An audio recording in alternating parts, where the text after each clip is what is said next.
अब सपोज मैंने business start कर दिया and I buy a laptop, उस लैपटॉप से ही मैं मेरी रिटर्न फाइलिंग सर्विसेज ऑफर करूंगी, तो वो लैपटॉप मेरे लिए एक असेट है, right? So that brings us to our next term, what is an asset?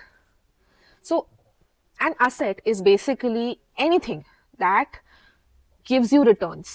It can be in monetary form, it can be in non-monetary form, it can be a direct beneficial asset or it can be an indirect beneficial asset. Example लेते हैं, मेरा business है, मैं services देती हूँ, right? मैं मेरे clients को सीए सर्विसेज देती हूँ, तो ये मेरा बिजनेस है। मेरे लिए एक कंप्यूटर, एक लैपटॉप एक असेट है, राइट? वो एक मेरे लिए टैंजिबल असेट है, उसको मैं कंप्यूटर इक्विपमेंट बोल सकती हूँ। लेट्स से मेरे पास सर्वर्स है, राइट? आईटी सर्वर्स है। अब वो डायरेक्टली मेरे बिजनेस में कुछ हेल्प नहीं करते, राइट? वो कोई रिटर्न्स जनरेट करके नहीं देते, बट वो आईटी सर्वर्स मुझे मेरे लैपटॉप को अच्छे से फंक्शन करने में, डेटा बैकअप करने में, उन सब में हेल्प करते हैं, फैसिलिटेट करते हैं, and that is important for my business.